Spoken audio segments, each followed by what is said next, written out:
Bien, Monsieur le Président, cher Laurent Bérard-Kellin, Madame la députée, chère Céline Calvez, Mesdames et Messieurs, chers amis, Monsieur le Président, j'ai plus grand-chose à dire. Vous avez tout dit de moi et de tout ce que nous avons à travailler et échanger en commun. Merci d'avoir été, comme toujours, direct, franc, clair avec nous, avec moi. Et c'est comme ça, je crois, qu'on peut travailler de la meilleure façon possible.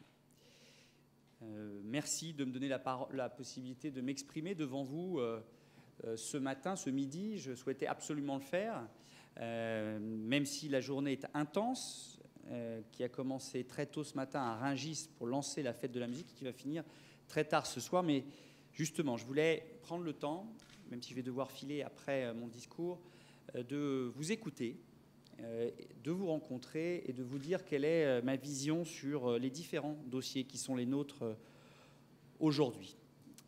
Je suis d'autant plus ravi d'être devant vous que nous avons, vous l'avez rappelé, je crois beaucoup en commun.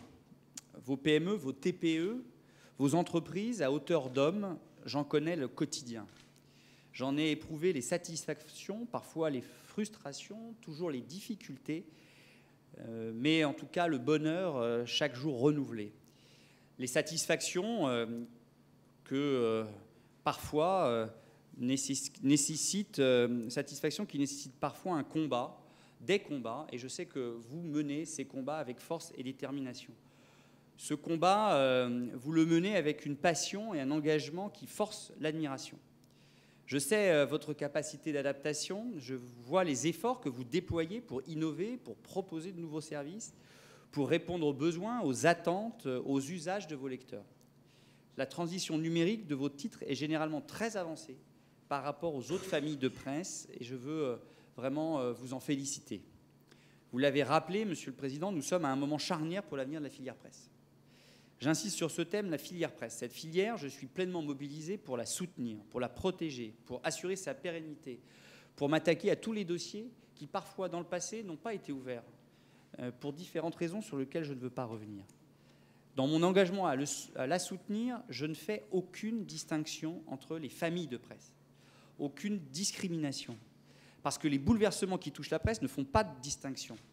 La contraction du chiffre d'affaires du secteur de 30% en 10 ans et la disparition de la moitié des recettes publicitaires dans le même temps ne font pas de distinction. Ils ne touchent pas seulement la presse IPG ou seulement la presse spécialisée, ils touchent toute la filière. Parce que quand on est attaché à la liberté de la presse, qu'on l'est profondément, sincèrement, viscéralement, comme vous l'êtes et comme je le suis, on ne fait pas de distinction. Il n'y a pas de liberté de la presse IPG d'un côté, la liberté de la presse spécialisée de l'autre. Il y a la liberté de la presse.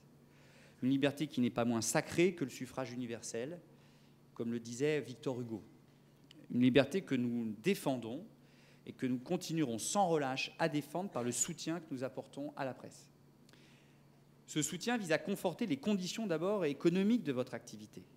C'est tout le sens des 3 chantiers législatifs engagés par le gouvernement. La création des droits voisins des éditeurs et des agences de presse, la modernisation de la distribution de la presse et la réforme des annonces judiciaires et légales. Le droit voisin des éditeurs et agences de presse. La France est le premier pays de l'Union européenne à transposer la directive droit d'auteur sur ce volet. C'est une fierté. Comme la France, vous l'avez rappelé, et je vous en remercie, Monsieur le Président, a été en avant-poste pour mener le combat avec vous de la directive droit d'auteur. On n'aurait pas réussi sans vous à faire voter cette directive droit d'auteur et je veux vraiment vous remercier pour votre engagement. Fierté car c'est aussi grâce à l'unité des acteurs sur ce dossier qui a permis de réussir la négociation européenne. Fierté car le politique a su s'en saisir dans une approche transpartisane pour permettre l'inscription du texte dans le calendrier parlementaire dans un délai record. C'était une proposition de loi travaillée par un sénateur socialiste. Nous l'avons reprise, nous avons travaillé avec lui et nous avons fait en sorte de dépasser les clivages pour rapidement, le plus rapidement possible, transposer. Je voudrais tout particulièrement saluer David Assouline, donc, et Patrick Mignola, qui est le rapporteur à l'Assemblée nationale, dans le travail précis et rigoureux qui a été décisif sur ce dossier. Et je salue aussi la majorité, parce que c'est aussi la majorité parlementaire à l'Assemblée nationale qui a fait preuve aussi de grandes responsabilités. Céline Calvez est une de ses représentantes. La proposition de loi tendant à créer un droit voisin pour les éditeurs et agences de presse a été adoptée en deuxième lecture par la Commission des affaires culturelles du Sénat mercredi dernier. Elle sera examinée en séance publique le 3 juillet. À cette occasion, des ajustements ont été apportés au texte visant à préciser la notion de publication de presse et conforter la situation des agences de presse s'agissant de leur protection, de leur production. Clarifier les conditions de négociation collective de la part du droit voisin revenant aux auteurs non salariés d'œuvres présentes dans les publications de presse. Préciser certains éléments qui seront pris en compte pour déterminer la rémunération perçue au titre de ce droit. Sur ce dernier point, il ne m'a pas échappé, vous l'avez rappelé, que la référence à l'information politique et générale a pu susciter votre inquiétude, voire votre opposition. L'inquiétude de voir la presse spécialisée exclue du droit voisin. Je l'ai déjà dit et je le redirai clairement avec fermeté lors de l'examen du texte en séance publique le 3 juillet prochain. Et vous savez que la parole d'un ministre compte d'une façon très importante dans l'avenir, dans ce qu'il s'agit d'une discussion législative parlementaire. S'il a paru utile de rappeler que la contribution à l'information politique et générale est un élément à prendre en compte parmi d'autres dans le cadre de la rémunération du droit voisin, il n'est nullement question d'exclure telle ou telle famille de presse du bénéfice de ces droits. Et la rédaction telle qu'il nous semble qu'elle est faite aujourd'hui ne l'induira pas et n'y conduira pas. Cette exception faite de la presse, vous l'avez dit, exception faite de la presse scientifique et universitaire explicitement exclue par la directive. Et je rappelle que cet élément est la traduction française de la contribution au débat démocratique, vous l'avez rappelé d'ailleurs, qui figure dans les considérants de la directive européenne. Et c'est un point très important. Il ne s'agit en aucun cas d'exclure qui que ce soit, et il ne s'agit pas non plus de caractériser la référence à l'IPG.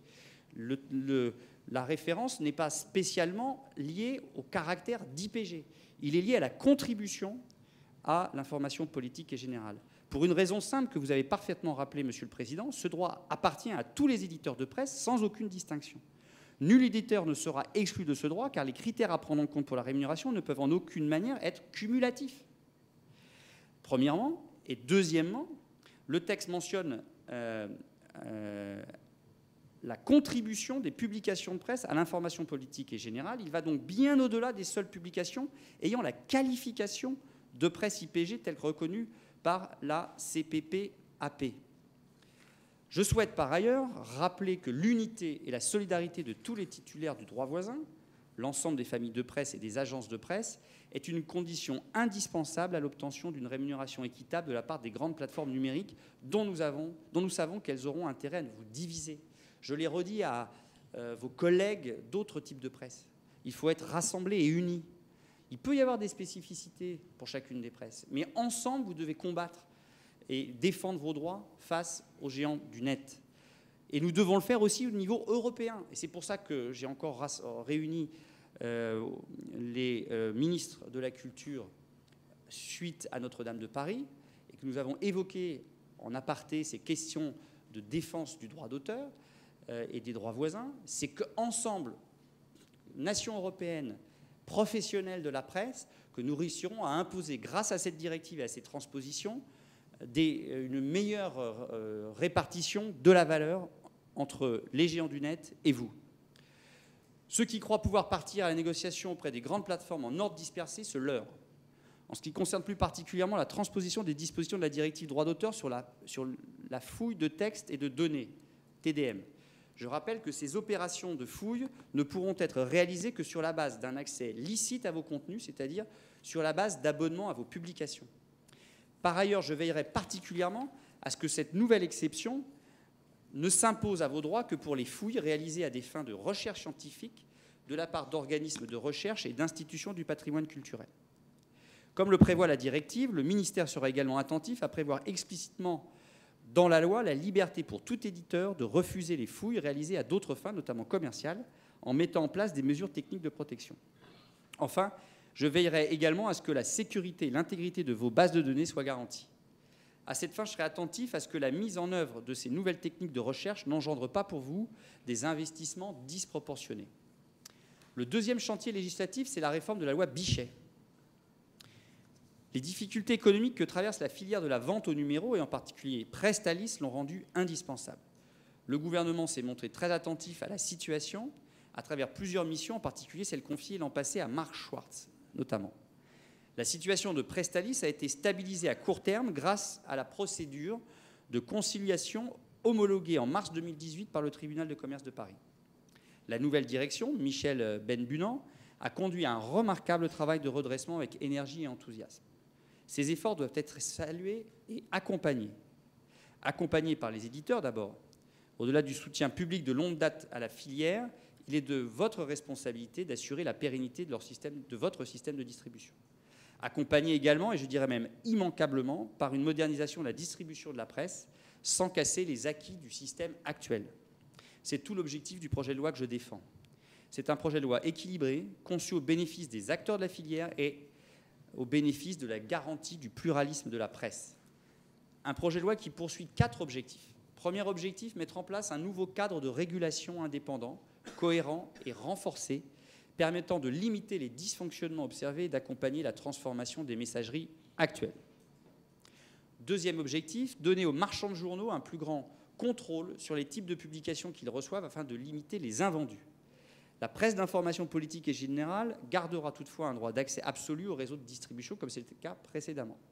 Mais l'avis du diffuseur permettra aussi de mieux mettre en avant la presse à centre d'intérêt en fonction de sa clientèle. Troisième objectif, étendre les principes fondamentaux de la loi Bichet aux kiosques et agrégateurs numériques. Et enfin, quatrième objectif, garantir la continuité de la distribution de la presse en laissant aux 2 principales messageries actuelles un temps d'adaptation suffisant avant l'arrivée éventuelle de nouvelles sociétés de distribution. La première lecture du texte au Sénat a permis de clarifier sur plusieurs points. La commission du réseau doit désormais recueillir l'avis du maire pour les décisions d'implantation des points de vente. Un droit de première présentation aux marchands de journaux a été institué pour les titres hors IPG. Ainsi, tous les titres de presse à centre d'intérêt auront l'opportunité de trouver leur public, quel que soit le point de vente. Le rôle de l'ARCEP, le nouveau régulateur, a été précisé dans le processus d'adoption de l'accord interprofessionnel sur l'assortiment. Je veux vraiment saluer le bel esprit transpartisan dont fait preuve les sénateurs et le travail du rapporteur Michel Laugier. C'est la preuve que la représentation nationale, une fois de plus, comme je le disais tout à l'heure pour le droit voisin, sait se rassembler, se fédérer, dépasser les clivages partisans quand l'essentiel est en jeu. Mais la volonté du gouvernement et de la majorité, en l'espèce, est totale.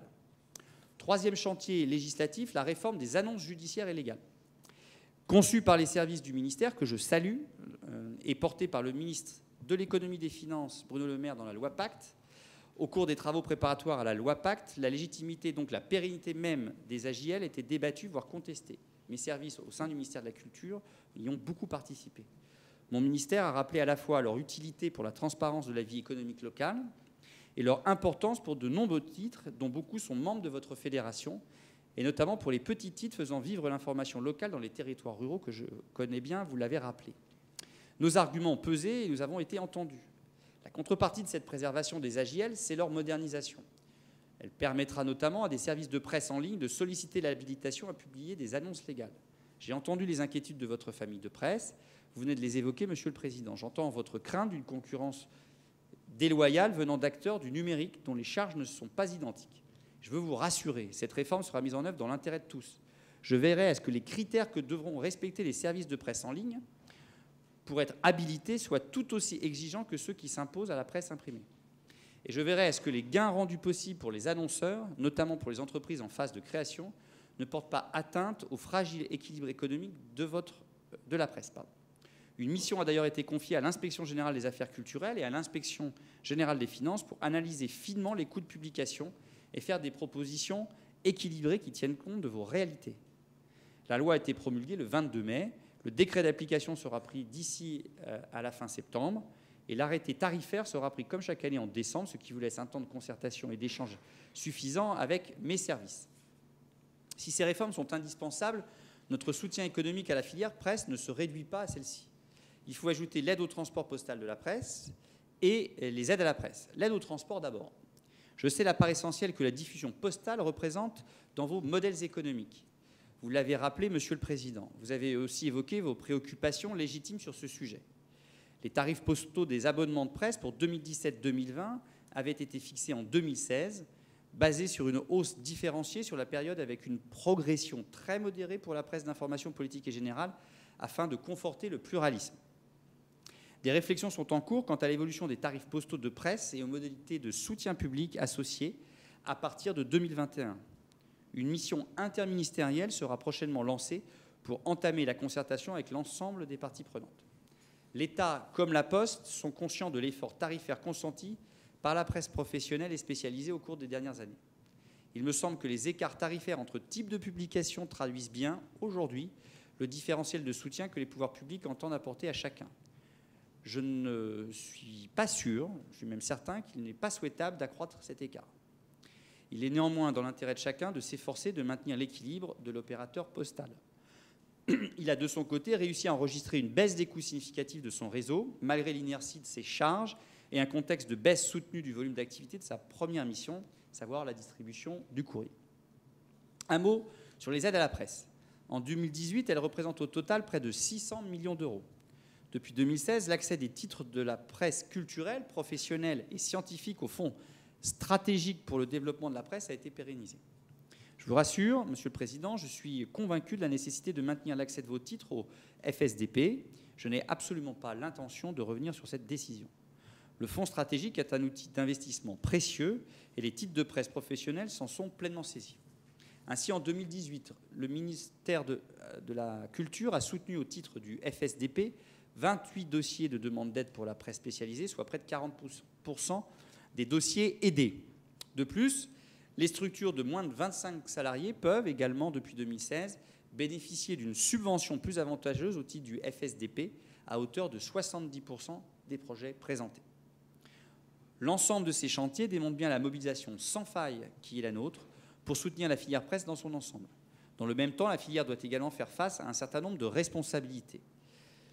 Car si la presse a des droits, aussi, il me semble qu'elle a des devoirs. La déontologie est l'un d'eux. Je l'ai déjà dit, je suis convaincu que la création d'un conseil de déontologie de l'information pourrait contribuer à retisser le lien de confiance, malheureusement trop souvent distendu entre médias et Français. Les recommandations formées par Emmanuel Hoog dans son rapport ont retenu tout mon intérêt. J'ai entendu les positions des syndicats de journalistes, ils ont d'ailleurs évolué sur le dossier, je tiens à les en saluer. J'ai entendu aussi les critiques, les réticences, l'hostilité parfois de certains éditeurs de presse. Je vous le disais, je suis un homme d'écoute et donc j'essaye de prendre en considération tout ce qui m'est dit. J'en prends note, mais pour tout vous dire, je ne suis pas certain de la pertinence d'un certain nombre d'arguments énoncés. Je ne crois pas, par exemple, que l'Allemagne, la Suède, la Suisse ou la Grande-Bretagne, qui sont tous dotés d'un tel conseil, soient des démocraties au rabais où la liberté de la presse serait menacée.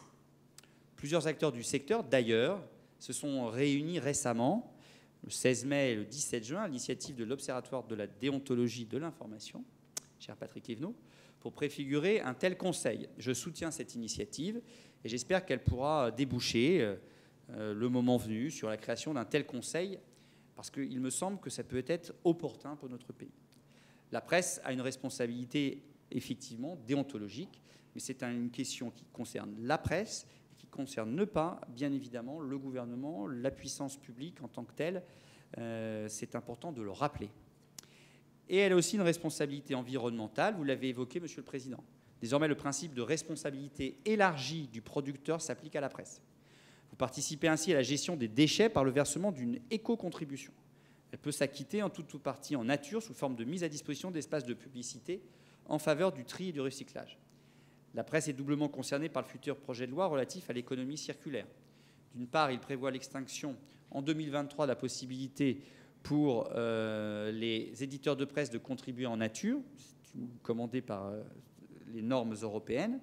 J'échangerai prochainement avec ma collègue, la secrétaire d'État à l'écologie Brune Poirson, pour étudier les mécanismes de substitution à envisager. D'autre part, d'ici 2023, une révision en profondeur de ce dispositif de contribution en nature est envisagée.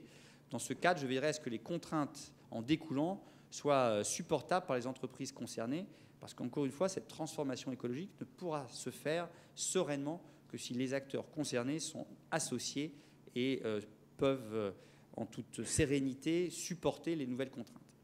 Mesdames et messieurs, votre fédération a toujours porté des propositions constructives, je le disais au début de mon propos, sur toute une série de sujets d'intérêt collectif. Je veux à nouveau vous en remercier. Vous avez apporté la preuve dans le cadre des négociations de la directive droit d'auteur à Bruxelles et à Strasbourg. Vous en avez apporté la preuve dans le débat sur le Conseil de déontologie ou au sein du Conseil supérieur des messageries de presse. Et j'en profite pour saluer son président, cher Jean-Pierre Roger, que je vois dans la salle, qui a fait un travail remarquable pendant de nombreuses années. Dans le cadre de la réforme de la loi Bichet, cher Jean-Louis Redon aussi, l'idée du droit de première présentation aux marchands de journaux des titres qui ne sont pas reconnus par la commission paritaire ou qui n'ont pas été assortis, c'est vous qui l'aviez proposée. Elle est aujourd'hui dans le texte, je l'avais retenue, et c'est comme ça que je pense que nous devons continuer ensemble à travailler au service de vos entreprises, au service de l'intérêt général. Et enfin, Monsieur le Président, vous me demandez de ne pas vous abandonner. Je ne vous abandonne pas, j'espère vous l'avoir démontré dans mon propos et surtout de vous le démontrer dans mes actes. Vous pouvez compter sur moi.